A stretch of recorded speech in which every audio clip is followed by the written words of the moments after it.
All right. Hi, everyone. We're going to get started here. We've got quite a few people on the call already, and I want to make sure to respect everyone's time. I have to apologize in advance. I was on vacation for the past week, and apparently I'm being punished because I got sick the last few days, so I will be sniffling and sneezing throughout the call, so I do apologize for that. I'm also recording this, so if there is background noise coming from any of you, I'm just going to mute you, and then if you have a question, I'll unmute you. Please, if you have a question, also type it in the webinar chat channel on Slack. So we're trying to use that as opposed to the little GoToMeeting chat box, just because that's so small that a lot of times it's really hard for the statewide team to actually read your questions when you type them there. So please type any comments or questions in the Slack channel, and I'll make sure to get to those at some point during the call. So today is going to be really kind of, I'm going to cover some questions that came up, but really this was meant to kind of answer some questions for our newer out-of-school specialists that have come on with specifically our Michigan Works Southeast specialists, and I really just want to give everyone on the call, or specifically those specialists, some time to ask any questions they might have that have come up now that you all have been enrolling some people, or anyone who some questions might have come up now that we've kind of rolled out our new model service expectations, and I know some of you have been getting our data checks from us. So really quickly, just our norms and housekeeping. Please keep yourself on mute just to reduce feedback.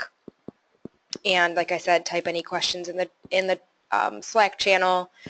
Our mission and vision that we like to reiterate.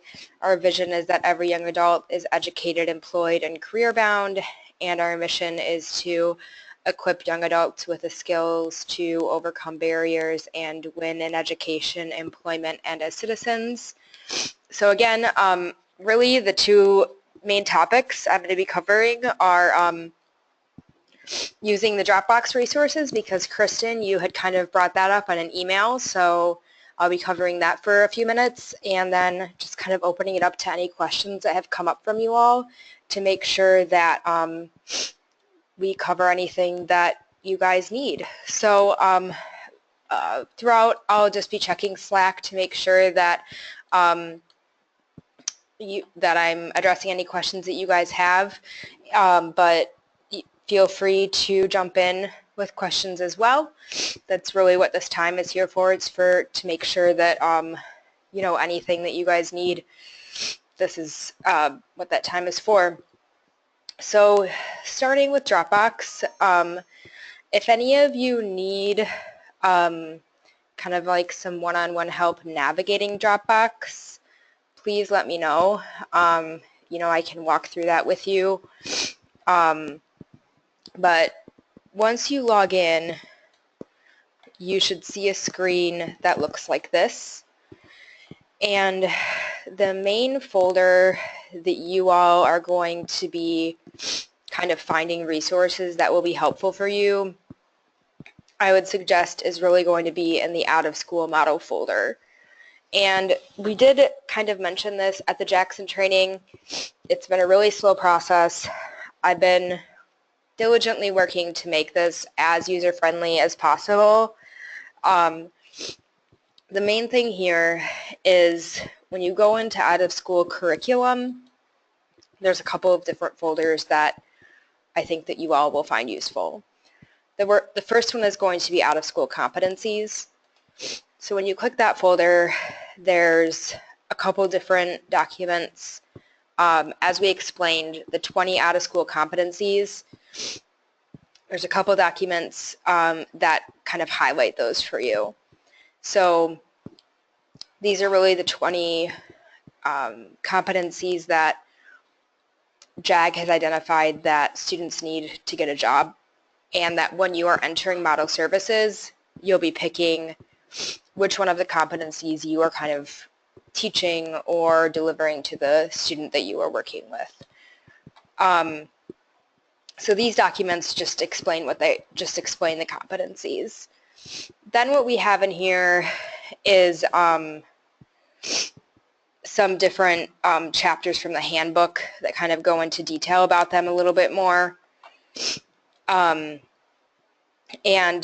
our curriculum map, this is a little bit more if you wanted some breaking down, a breakdown of the order in which you would deliver them, maybe like throughout the year if you actually had students consistently coming throughout kind of a year schedule, similar to like a school schedule, which I know many of you do not, but that's what this is. It's a curriculum map. The competencies are going to align to these curriculum modules. So right here, as you can see, there are 20 modules which align with those 20 competencies. Now, when you're in this folder, it can be a little bit difficult to navigate because JAG gave us an actual CD-ROM, which is kind of funny because it's a little outdated, and uploading it was kind of a task to actually get it into something that was files that you all could use. But there are actual documents and files in here, learning activities, that some of them I think would be useful for you and some of them maybe not so much. Some of them are really oddly require some kind of password to open. So this is a pretest. When you open it and actually print it, it doesn't look as kind of like funky in the with the actual text there. But some of them, when you try to open them, it asks for a password. If you ever need a password to open one of the documents, there is a password folder here, and this describes all of them. So that's, again, just kind of like a weird JAG thing, but go into this password document and it will help you identify what you need to open those. Are there any questions just about those individual parts of the Dropbox so far?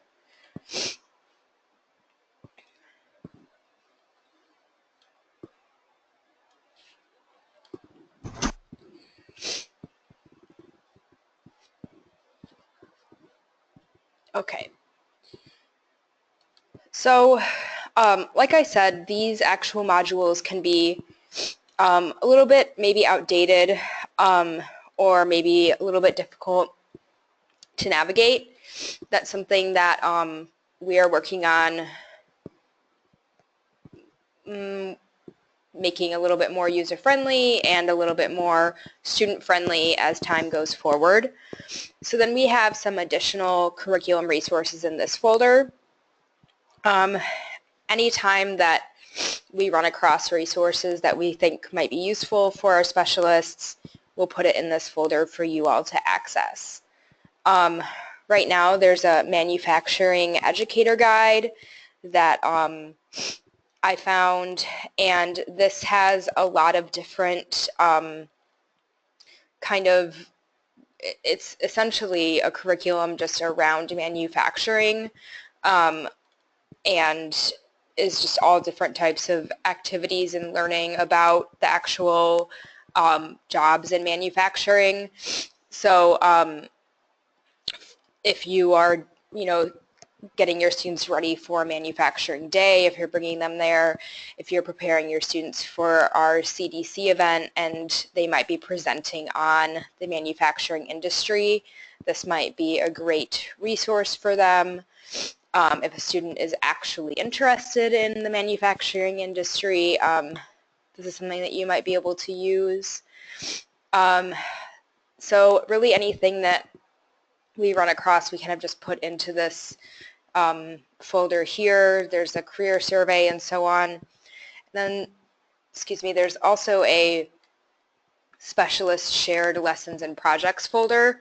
So in this folder, this is any time that our specialists have like a unit or a project that they create or they think would be useful for other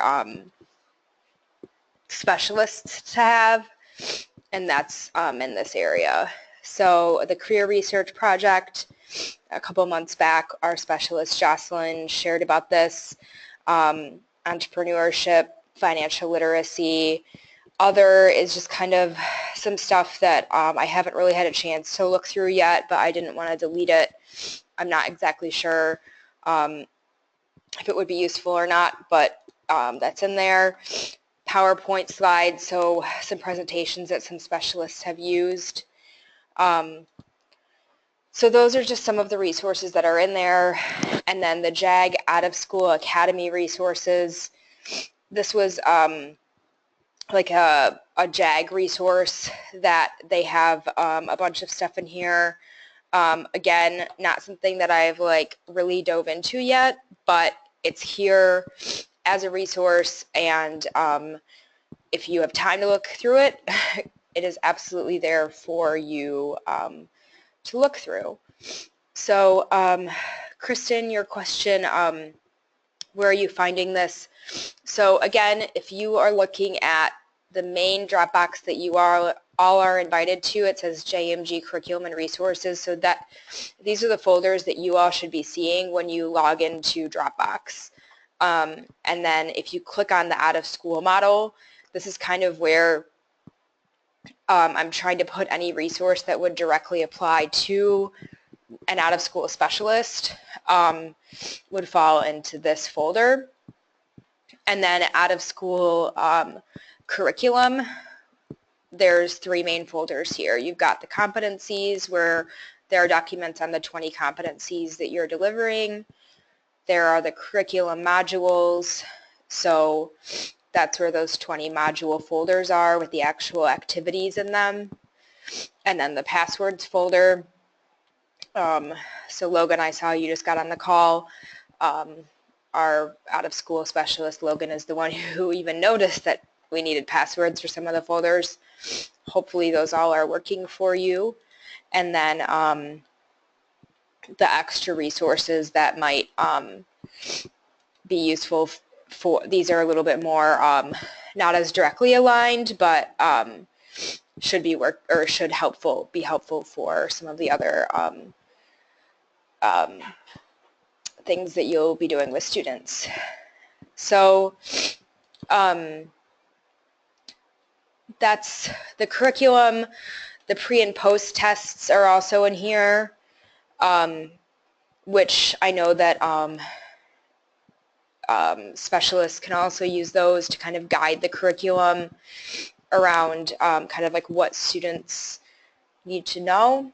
And then there's just some other general information that can maybe help guide what you're doing. Just lots of different documents, and again, still a work in progress in terms of where we're putting things and making sure there's not a lot of duplications in here. Like right here, there's already a duplicate document, but hopefully lots of things that will be useful for you all. Are there any other questions on Dropbox right now?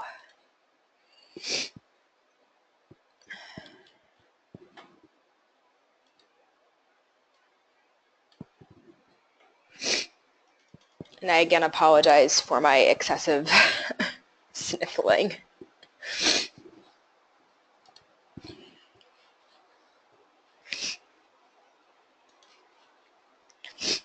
Okay, Kristen, so you're asking if you just pick and choose which modules you use for the out of school. So if you come back here, when we talk about the modules, I guess it's just kind of like a fancy term that they're saying as like a module is basically like a lesson plan or a unit, I guess, is kind of what they're saying. And the lessons that kind of align with these, I guess this one's a little bit easier to read, that align with these competencies. So, and when you are actually in ENDMS and entering a model service, so for example, like if DeMarco was entering model service for this student here, sorry, let me go back here.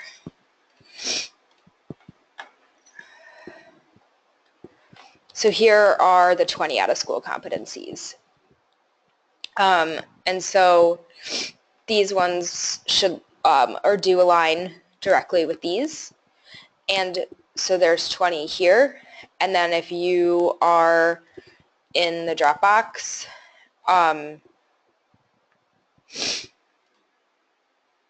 under out-of-school model, out-of-school curriculum, and then in the modules, each of these modules will have like activities, worksheets, answer keys, documents, and so on that would align with that topic. So for example, if you look at Module 2, Design a Personal Resume, in here there would be documents, activities, and so on that would align with a resume. So like resume activity rubric, this reading activity would have something to do with a resume, resume template, resume sample intro. I have not had a lot of time to look through this, and like I said, it might not be, like there might be a lot of other resources online that would be maybe better suited for you for resume building, but these are here for you, and you can edit them since some of them are Word docs, so they are there for your use. So does that part make sense, Kristen, in terms of picking and choosing? Did I understand your question correctly?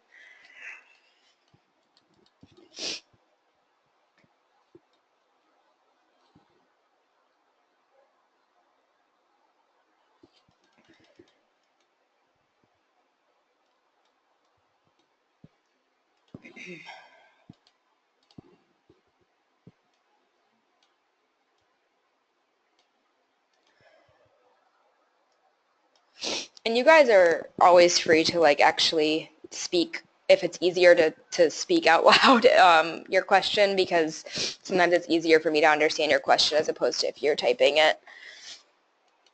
And if you have tons of clarification, like that's, Kristen, that's what this time is for. So feel free to, I can always stay on the line afterwards to answer your questions as well.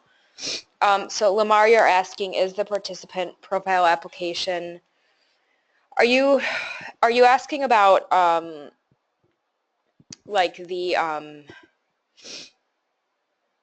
document that a student and parent would sign, or are you asking about the actual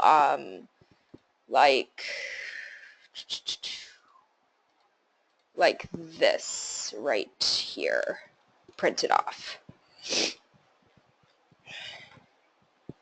Because so sorry, I'm not sure which one you're so this one right here, well, so okay, the answer is that both are in the Dropbox. If you go to our just Dropbox home, so let's go back to resources. We have a student document section. So participant profile, this is where you can print to fill out all of the information if you were like sitting down one-on-one with a student to fill this out. That's all here, and then at the bottom is where they would sign and date. There is also a student and parent commitment form here. So this would be where if you are working with a student who is under 18 and you need their parent and guardian signature, they would sign and date. And anytime that a student is enrolling in the program, you want a commitment signature from them so that they understand what they're committing to by enrolling in the program. So that is also in this in the Dropbox for you. And some other documents that might be useful for you as well. The media waiver form is here. Sometimes we ask for those for the success stories and so on.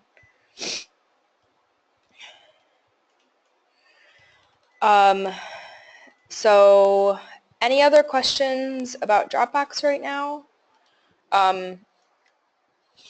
These are great questions. This is really kind of like, we found that it can be kind of a beast to navigate, and when you guys ask questions like this, it really helps me understand the best way to organize it for you all, because we do want you to be able to use it and find these documents easily and it not be kind of like, where is that form again? So yeah, keep the questions coming.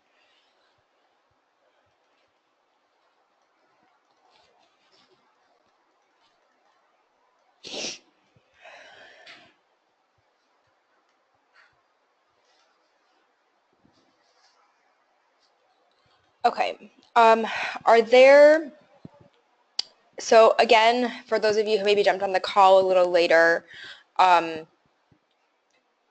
really the rest of the call is just kind of a time for people to ask questions that have come up. We've had quite a few new specialists come on board in the past couple of months, and I'm really just kind of here to provide some support to them and answer any questions that have come up as they've been enrolling students into ENDMS, and make sure that they kind of have all their questions answered. So I'm not really providing any new information or any other specific topics. So really that's kind of all I have specifically to provide for you guys. So I'm just going to open it up to questions that you have, and it might be easier for you guys to unmute yourselves and speak if you have that capability, just because other people can hear what you're asking, unless you have to type the question in the box. So feel free, ask any questions you have, stay on the line if you'd like. If you don't need to, thanks for jumping on. Yeah, thanks guys. Hi, Kara. It's Sandy from Southeast. Hey, Sandy. How you doing? Good. I sound better than you do. I hope you get to feeling better. Thanks. On these 20 competencies, and you have an opportunity for each competency to go in and use some of the already created forms from JAG. Mm-hmm. All we need to do then is print those out, have the JMG student do whatever that curriculum is, and then have that documentation in the file and also case note, and then put that the competency is completed. Am I missing anything? Well, so yes, and it's really something that it's very much, and if honest, and actually I'd love if another out-of-school specialist that has a little bit more, like Logan or let me see who else is on the call. Let's see, Desiree maybe. I'd love for you guys to share, maybe if you guys could answer, you don't necessarily have to kind of do every single competency. You know, like if a student comes in and they understand, you know, how to dress appropriately for a job interview, you might not have them do an activity around that because they already have kind of mastered that competency. But if they seem to really be struggling with the idea of effective conflict resolution skills, that might be kind of where you really focus your energy. You know, if that's kind of like why they're struggling with getting a job or why they're struggling with achieving their GED. Similarly with, you know, that can really be a range of anything here. So there's by no means an idea that that you will be providing students with every single competency and that they'll be mastering every single one. This is just kind of like the guideline of, in order for a student to get a job and maintain a job, these are kind of like the things that they need to be able to do. So I don't know if someone else who's actually been kind of doing the out-of-school model for a while, if one of you can kind of speak to that, like in terms of how you decide with a student where you start, like which competency you start with, and kind of how you determine that. Like Logan, you might be someone, I know that you've been kind of in this model for a while. I don't know if you can speak to that. Jeff, I think you've kind of been delivering services for a little bit as well. You guys definitely have a little bit more experience than I do with this. I don't mean to put you on the spot.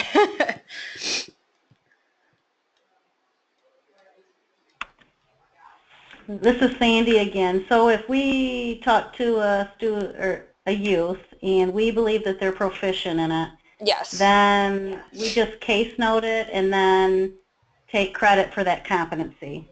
Correct? So really what you would be case noting is when you're actually delivering a service to them. So in this case in here, if you're entering a model service, you're really only entering something if you are spending time delivering it to them. So if they already have if they already have mastered it and you aren't spending time, teaching them a computer skill, or you aren't spending time talking to them about a resume, then you wouldn't need to case note that in here. What you are case noting is the time that you are spending delivering a service to them. And so let me go and kind of show you all where the model service descriptions are. So if you go back to the out-of-school model, there's this folder called Model Services. And in here, we have what's called Model Service Activity Descriptions. And it kind of explains, because when you're in ENDMS, it's going to ask you which activity you did with them. So you would go in, you would put a date. So let's say that today I did a activity with a student and I did it for 60 minutes. It's going to ask me which activity I did with them. So this document here, which those of you who are at the Jackson training, we kind of went over this. It's going to ask which activity. So let's say that you, actually did a mock interview with them, you would click employability skills instruction right here. And then you could say, student participated in a mock interview. Just like you were saying, this is kind of like where you case note. The levels are introductory, intermediate, or mastery. And then the competency is just what we were talking about. So here you decide, job interviewing skills would be one. If they dressed appropriately, you could select more than one here. If they even brought like a resume for it, you could include that as well. And then you can pick however many participants did that. So that's where you case note that as well. We have a description here for out of school because it's a little bit different. You might be doing a lot of guidance counseling. So this might be a situation where you're speaking with your participants over the phone, or for example, you might be contacting like a case manager or connecting with their GED service provider. So we have some examples in here about how you can be case noting what you're doing with them if you are not directly connecting with the student, what's going on in this case. So this document I would suggest reading through as well. and it can be helpful, I think, specifically for those of you doing out of school. Those of you who are on the call who are not new, who are not Michigan Work Southeast, who've been getting the model services emails, this second part here is what indicates what you do when a student is no longer engaged in JMG. So this is something that comes up a lot with our out-of-school students. Essentially, oftentimes our newer specialists inherit a caseload, and there are students that are no longer interested in JMG, or something has happened and they just are disconnected from the program. Essentially what we, in terms of WIOA, you'll get to a point where you just kind of enter a model service once a month, and it's fine if it's just a copy and paste, but the expectation is that there is something being noted so that when, in terms of our reporting, when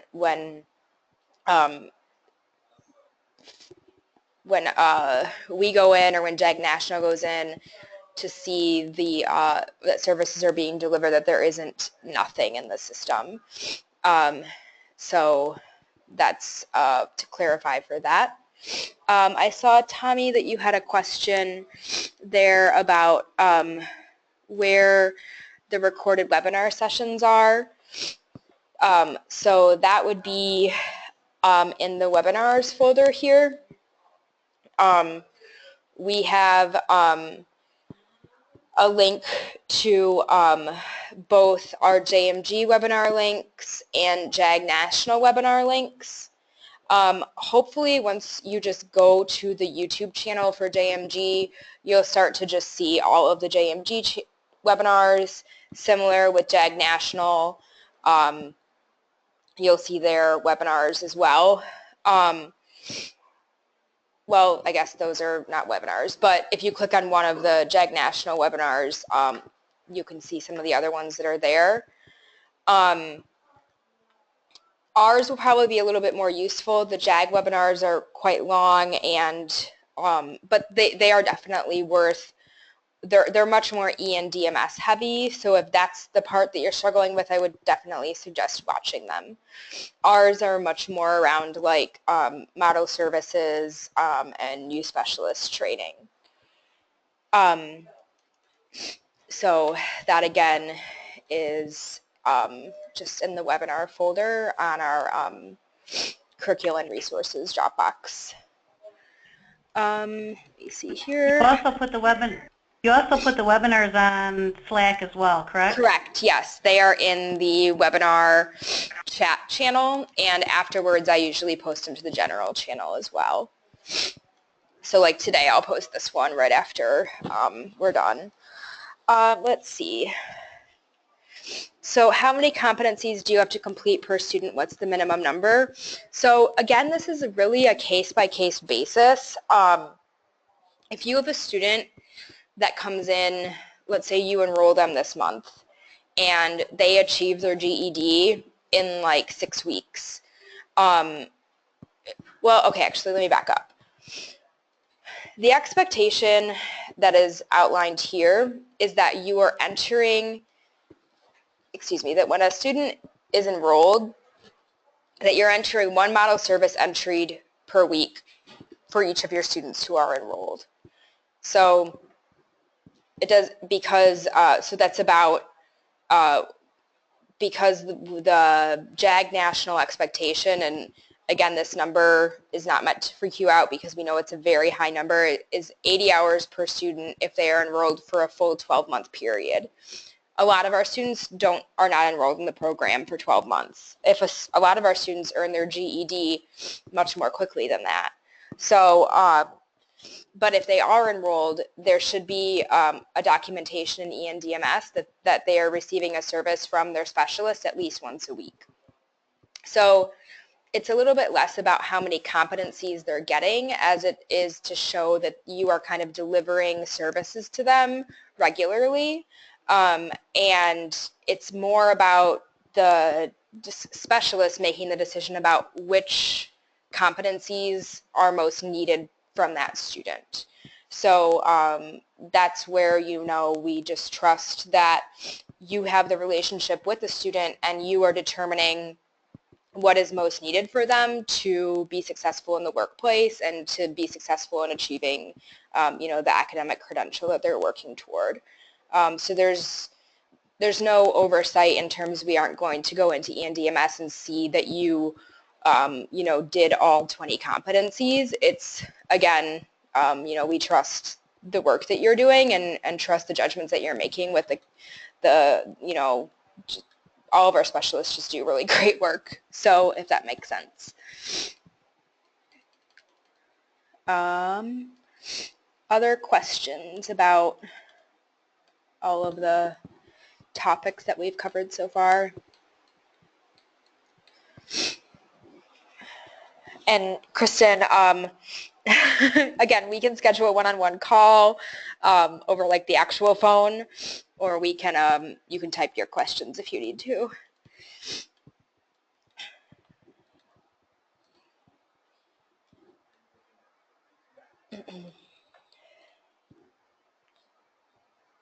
Did that answer your question, Sandy? Kind of what I've talked about? Yes, it did. Okay.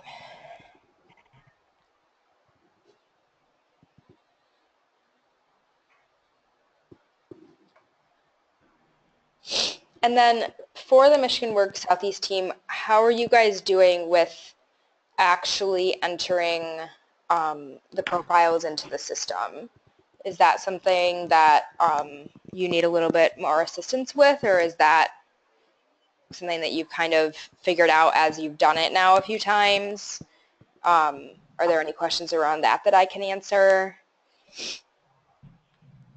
It's a slow go for us right now Mm-hmm. because we've been focusing on exiting people, Mm-hmm. so we can really get a clear picture of who is on our books already that we can dual enroll. Mm-hmm.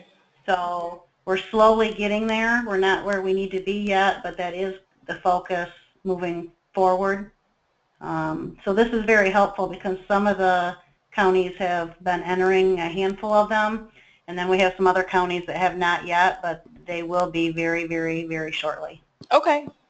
Okay. Yeah, no problem. And so once you guys actually have those students in, let me know if there's anything I can do. I know, Kristen, you said that you have, I think, like 4 or 5 actually in ENDMS, and so you're kind of now at the point where I think you'll be, okay, 3 enrolled, great. So you'll be actually delivering services to them. So yeah, let me know. We can schedule a call and kind of troubleshoot the questions that you have now. Are there any other questions that you guys have?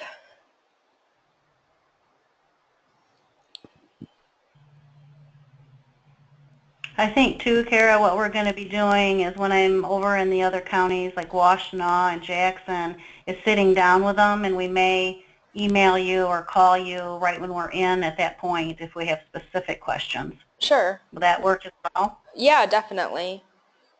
Okay.